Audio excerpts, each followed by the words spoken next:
16 জুলাই বৈষম্য বিরোধী ছাত্র আন্দোলনের ইতিহাসে এক গুরুত্বপূর্ণ ও মোড় ঘোরানো দিন। এদিনেই রংপুরে পুলিশের গুলিতে নিহত হন বেগম রোকেয়া বিশ্ববিদ্যালয়ের শিক্ষার্থী ও আন্দোলনের অন্যতম সমন্বয়ক আবু সাইদ, যিনি জুলাই আন্দোলনের প্রথম শহীদ হিসেবে পরিচিত।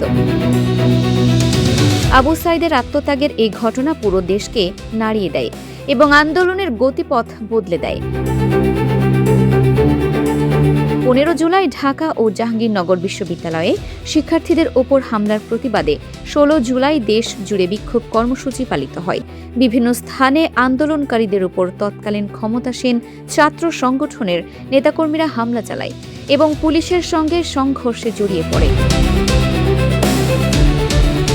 সেদিন রংপুর, ঢাকা ও চট্টগ্রাম সহ দেশের বিভিন্ন স্থানে সহিংসতায় অন্তত 6 জন শহীদ হন।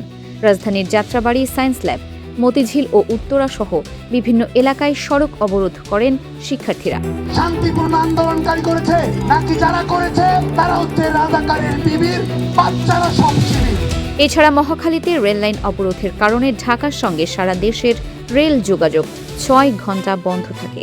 ঢাকা বিশ্ববিদ্যালয় সহ দেশের বিভিন্ন ক্যাম্পাসে সাধারণ শিক্ষার্থীদের ওপর তৎকালীন ক্ষমতাসীন ছাত্র সংগঠনের হামলা ও তাণ্ডব দেশ জুড়ে তীব্র ক্ষোভের সৃষ্টি করে। পরিস্থিতি নিয়ন্ত্রণে রাখতে সরকার সেদিন রাতেই ঢাকা, চট্টগ্রাম, বগুড়া, রংপুর, রাজশাহী ও গাজীপুরে বিজিবি মোতায়েন করে। একই সঙ্গে বিশ্ববিদ্যালয় মঞ্জুরি কমিশনের নির্দেশে দেশের সব সরকারি, বেসরকারি বিশ্ববিদ্যালয় ও কলেজ অনির্দিষ্টকালের জন্য বন্ধ ঘোষণা করা হয় এবং শিক্ষার্থীদের হল ছাড়ার নির্দেশ দেওয়া হয়। এইচএসসি ও সমমানের পরীক্ষাও স্থগিত করা হয়। এই পরিস্থিতির বিপরীতে তৎকালীন সরকারি দল রাজনৈতিকভাবে আন্দোলন মোকাবিলার ঘোষণা দেয়।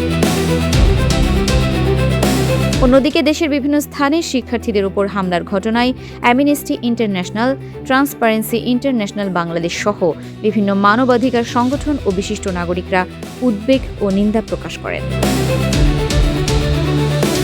সাধারণ শিক্ষার্থীদের এই শান্তিপূর্ণ আন্দোলনে হামলা ও রক্তপাতের ঘটনা আন্দোলনকে কোটা সংস্কারের গণ্ডি পেরিয়ে সর্বস্তরের মানুষের গণ অভ্যুত্থানের দিকে ধাবিত হয়।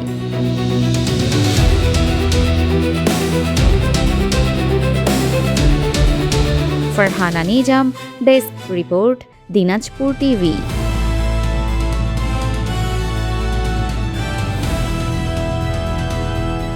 দিনাজপুর টিভি মানুষের জীবনের কথা বলে।